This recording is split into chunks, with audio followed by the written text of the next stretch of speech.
Xo'p, assalomu alaykum.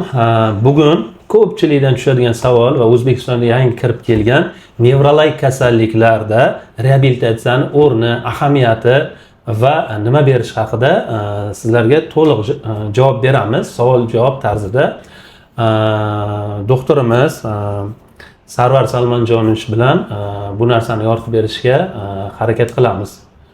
Xo'p, doktor, reabilitatsiya o'zi nima? Nevrologik kasalliklarga qanday yordam beradi? Xo'p, reabilitatsiya so'zining ma'nosi o'zi reo qayta, bilitatsiya, immobilizatsiya, ya'ni qayta oyoqqa qo'yish. Bemorlarda hayot sifatini yaxshilashga qaratilgan chora-tadbirlarni o'z ichiga oladi. Demak, nevrologik kasalliklar asosan ikkita katta gruppaga bo'lib olsak bo'ladi. Funksional nevrologik kasalliklar, organik buzilish bilan kechuvchi kasalliklarga bo'lib olsak bo'ladi. Demak, funksiya buzilishi bilan kechadigan nevrologik kasalliklarda hech qanday organik o'zgarishlar. Ya'ni shu joyga qo'shimcha qilaylik, odamlar tushuncha bo'lishi oddiy dehqoncha tilda qarang. Funksional deganda, ya'ni qandaydir funksiyani bajarish yoki nutqini orqada qolish. Organik buzilishlar deganda miyasida qandaydir suv yig'ilishi yoki miyani rivojlanishdan, o'sishdan orqada qolishi yoki qandaydir travma natijasi shular kiradi, to'g'rimi? Shunday miyada anatomik o'zgarish bilan kechadigan bo'lsa, bu organik. Agar miya anatomiyasi buzilmagan holatda ma'lum bir sabablarga funksiya buzilishi bilan kechsa, bu funksional kasalliklarga bo'linadi. Biz odatda funksional buzilish bilan kechuvchi kasalliklarda biz dori-darmon bilan tuzatsak bo'ladi. Lekin organik funksiya buzilish bilan kechuvchi kasalliklarda, demak, bizda dori-darmonni o'zi kamlik qiladi odatda. Bu holatlarda biz reabilitatsiyani qo'llaymiz. Har xil mashqlar, fizioterapiyalar, shunga o'xshash narsalarni qo'llagan holatda bemorni oyoqqa turg'izishga harakat qilamiz. Hozirgi kunda klinikamizga qanday nevrologik yangi apparatlar olib kelishni mo'ljallayapsiz? Juda zo'r savol bo'ldi. Qarang, xudo xohlasa, bizda o'zi borini aytaylik.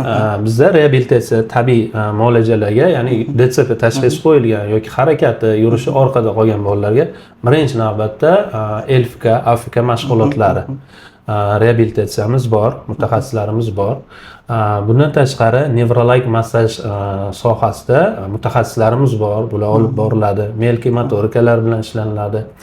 Apparatlar keladigan bo'lsa, bizda aqliy faoliyatni, miyadagi harakat markazlarini uyg'otish uchun, nafaqat miyadagi markaziy periferik qo'l, oyoqlardagi nervlarni uyg'otish uchun TMS apparatlarimiz bor. Qo'l, oyoqdagi bundan tashqari mushaklarni, nerv kuchini yaxshilash uchun neurostimulyator apparatlarimiz bor. Mikropolarizatsiya apparatimiz bor. Ham bu aqliy faoliyat, harakat, nutqida rivojlantirib beradi.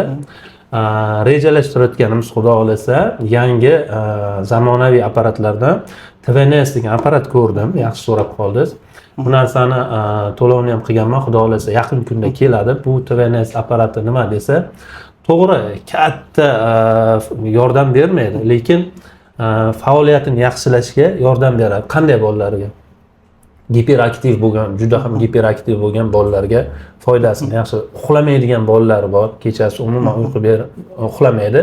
Lekin ko'pchilik nevropatologlar borganda uyqu chaqiruvchi, bolani o'chirib qo'yadigan Finibut, yana nimalar bor, kuchli. Mana shunaqa narsalarni berib uxlatib qo'yadi. Bu xato, men qarshiman. Birinchi navbatda o'zingiz bilasiz, bu uyqusi yaxshi bo'lmadimi? O'rganib chiqish kerak. Nima sababdan bo'lyapti? Uni sababini aniqlab, oxirgi o'rinda kerak bo'lsagina uyqu chaqiruvchilar beriladi agar shart bo'lsa. Agar hayotiga xavf soladigan bo'lsa, bu uyqu bermasligi. Bundan tashqari TVNS apparatimiz autizm, ras bolalarga juda ham foydali. Buni albatta, xudo xohlasa, kelsa sinov tariqasida 10 ta bemorimizga bepul bu narsani qilmoqchiman, xudo xohlasa, va natijasini 10 kun davomida qilinsa bir kurs, u natijasini kunlik qo'yib boriladi ijtimoiy tarmog'imizda, xudo xohlasa. Bundan tashqari yana bitta narsani rejalashtirib turibmiz, xudo xohlasa. Uni ham gaplashimda qilib qo'yganman. Stelovoy kletka degan narsa bor. Qimmat. Turkiyaga borganimda o'z ko'rdingiz, $20,000, $22,000 bitta paketda ikkita doza qilish. Ya'ni 15 kun ketadi buning ichida. Bu narsani maksimal arzonroq narsa, misol uchun nari borsa $6 yoki $7,000 ga qilish. Buni ham sinov tariqasida men o'zim harakat qilaman. Birinchi ikkita mijozimizga bepul qilib uni natijasini ko'rish. Agar effekti yaxshi bo'lsa, O'zbekistonda kuchli qaysi kasalliklarimiz yaxshi natija bersa, uni davom ettirib ketish.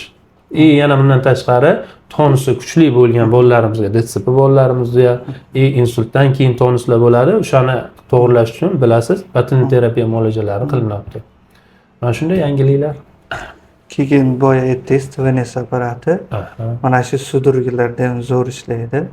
Ya'ni biz o'zimiz ko'p qo'llaganmiz. Haligi Ahror akam kimdir kelganda ishlatib ko'rganmiz. Xudo xolasa effekti zo'r bo'ladi deb o'ylayman o'zim ham. Sudurgini ham eshitdim, aytmay turdim, ataylar. Avval sinab ko'rib olay, chunki sudurgi bilan chalingan, nimada turadigan, ochratda turadigan bemorlarimiz juda ham ko'p. Shuning uchun oldindan nima qilmay, effektini ko'rib, keyin nima qilmoqchi edik. Qarang, reabilitatsiyani aytdik, nimaga foyda berishini, apparatlar haqida. Nima uchun nevrologik kasallikka chalingan bemorlar reabilitatsiya olish kerak? Nima uchun reabilitatsiya shart? 3 ta konkret javob bera olasizmi? Xo'p.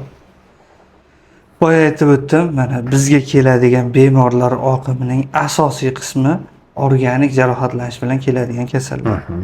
Shu uchun biz quruq dori-darmon bilan u kasalliklarni davolayolmaymiz, buni iloji yo'q. Shu uchun bizga nevrologik reabilitatsiya kerak bu bemorlarimizga.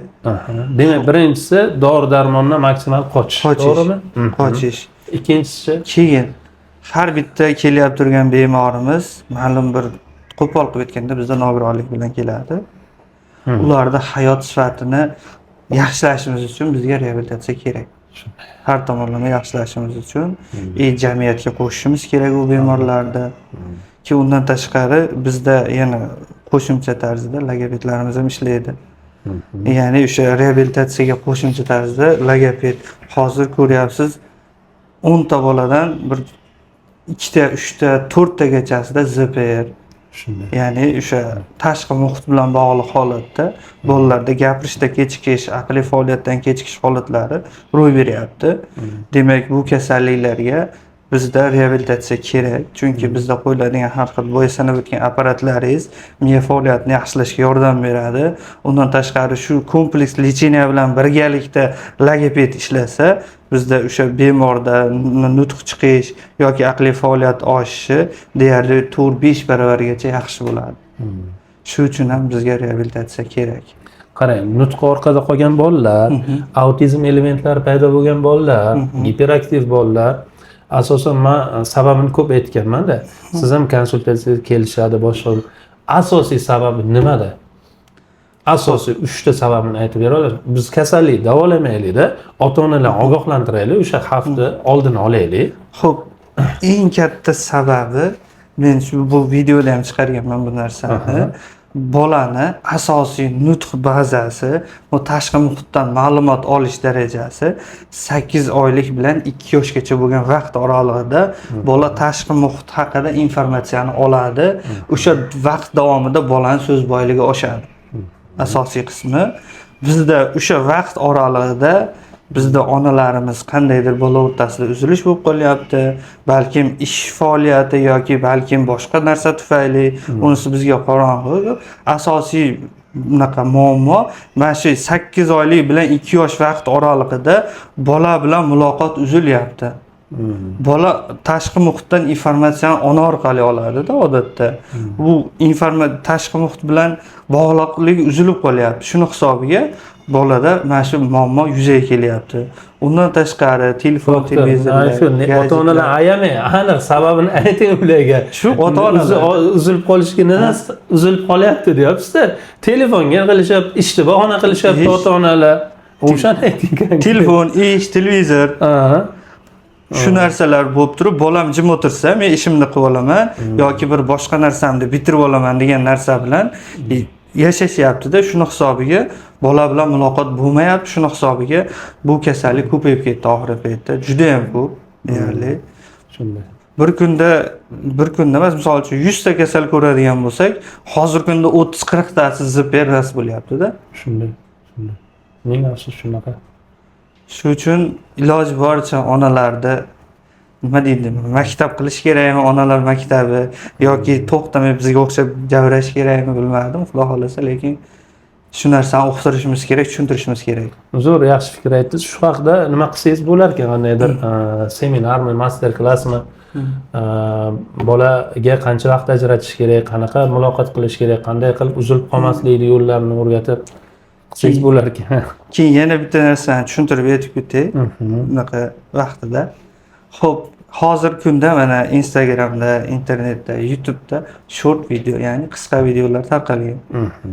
Bu videolar o'sha bolalarni, ya'ni bizda besabrlikka o'rgatishga qaratilgan. Bunaqasi asosiy vazifasi shu short video, qisqa video ko'rgan bola diqqati o'ta tarqoq bo'lib ketadi-da, u bola ertaga katta bo'lsa, hech qachon bir joyga o'tirib kitob o'qiy olmaydi.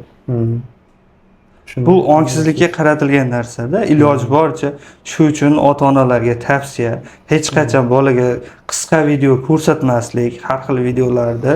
O'zi bolaga umuman video ko'rsatmaslik kerak. Kitobini o'qisin, sayr qildirsin, shug'ullansin, bolaga she'r yodlatsin. Shunday yo mabodo endi vaziyat taqozo qilgan taqdirda ham shu multfilm ko'radigan bo'lsa, uzun multfilm bo'lsa, keyin mana o'zimizni bir yaxshilikka yetaklaydigan bir ertak navo multfilmlarimiz bor, boshqa narsalar, shunga o'xshash narsalar qo'yib bersa maqsadga muvofiq bo'ladi. Zo'r. Ajoyib. Sizning fikringizcha nima uchun bunday nutqiy jihatdan orqada qolgan bolalar reabilitatsiya olish kerak? Xo'p, nafaqat reabilitatsiya, birinchi bo'lib shifokor nevrolog, neyroreabilitologga uchrash kerak. Ya'ni nutqini orqada qolishi, kechikishi yoki umuman yo'qligi, alaliya deydi, gapira olmasligi nima sababdan kelib chiqdi? Doktor bemorni bolani ko'radi, ko'rikdan o'tkazadi, shikoyatlarni, ota-onasini shikoyatini eshitadi, nima sababdanki bola nima bilan shug'ullanadi kun davomida, nimalar bilan band, o'yinchoq sifatida telefonni berib qo'ymaganmi, sabablarini aniqlab, birinchi navbatda uni davolashdan oldin o'sha holatga olib kelgan sababni bartaraf etishni tavsiya qiladi. Telefon, televizor, gadjetlar uni to'xtatish kerak yoki oilada 3-4 xil tillikmi, uni to'xtatish kerak yoki bolaga vaqt yaxshi kam ajratilyaptimi yoki umuman ajratilmayaptimi, uni to'g'rilamas turib oladigan dori ukoli ham yoki reabilitatsiyasi ham bir teng. Buni to'g'rilamas ekan foydasi yo'q. Keyin ko'rib, holatiga qarab, kerakli bo'lgan balki 2 tadir, balki 3 tadir dori-darmonni yozib beradi. Undan tashqari albatta logoped defektolog shug'ullanish kerak. Doimiy. Agar nutq rivojlanishi, miyada tormozlanishlar bilan bo'ladigan bo'lsa, EEG xulosasiga qaraganda alfa ritmlar past bo'lsin, misol uchun. Albatta kerak bo'lsa, mikropol apparati, balki TMS apparati qo'shiladi. Uni shifokor nevrologlar tasdiqlab ko'rib beradi. Bola bilan ko'proq muloqotda bo'lish kerak, ota-ona ko'proq vaqt ajratish kerak, sayr qildirish kerak, o'rtoqlariga, tengdoshlariga qo'shish kerak. Mana shunday holatda hamma birgalikda shug'ullansa, logoped defektolog, ota-ona, nevrolog birgalikda shug'ullansa, shunda bolada nutq rivojlanishi yaxshilanadi. Shunda effekt bo'ladi. Chunki bolalarning nutqi 6 yoshgacha yaxshi rivojlanish bosqichida bo'ladi. 6 yoshdan keyin nutqiga qaratilgan muolajalar samarasi juda past bo'ladi. Deyarli yo'q. Shunaqa. Yana ma'lumot o'rnida maqtab ketay, klinikamizda ham bizda asosiy urg'u reabilitatsiyaga qaratilgan. Bemorlarimiz ham bemalol kelib murojaat qilishlari mumkin. Undan tashqari iloji boricha biz polipragmaziyaga qarshimiz. Ya'ni o'sha ko'p dori-darmonlar yozishga qarshimizda. Savol sizga. Nima uchun sizni Shahzod Medical reabilitatsiya markazida muolaja olish kerak, reabilitatsiyani o'tash kerak? Nutqida orqada qolish yoki harakatda yoki aqlida rivojlanishda orqada qolgan bolalar nima uchun sizni reabilitatsiya markazida muolaja olish kerak? Sabab, 3 ta sababini ayta olasizmi? Aytaman unda. Boya aytib o'tdim. Biz iloji boricha polipragmaziyaga qarshimiz. Ya'ni ko'p dori-darmon yozishga. Chunki bizga kelgan bolalarda ko'p qismida o'zi organik muammo deyapmiz. Boyadan beri gapiryapmiz. Organik muammo bor. O'zi yetishmovchilik borda biz unga qarshi dori yoki shunga o'xshash narsani ko'p bersak, jigarga, buyrakka nagruska tushadi. O'zi nozik bolamizni ahvolini undan battar yomonlashtirishimiz mumkin. Shuning uchun iloji boricha kamroq dori yozgan holatda fiziologik reabilitatsiyaga shunga o'xshash narsalarni ko'p qo'llagan holatda bemorimizni qayta oyoqqa qo'yish. Undan tashqari bizda kompleks lecheniya degan narsa bor. Ya'ni bizda ko'p sonli apparatlar, LFK, logoped mashg'ulotlari, massajlar, shunga o'xshash narsalarni ko'p qo'llagan holatda bolamizda effekti nisbatan yaxshiroq bo'ladi. Shuning uchun bizdan olish kerak. Keyin undan tashqari bizda aniq diagnoz qo'yish imkoniyatimiz bor. Bunga mutaxassislarimizni aqliy faoliyati yetadi, xudo xolasa. Iloji boricha to'g'ri diagnoz qo'yishga harakat qilamiz. Chunki to'g'ri diagnoz 50% davo degani. Tekshiruv apparatlarimiz ham bor. Apparatlarimiz ham bor. Diagnostik hamma apparatimiz. Zo'r.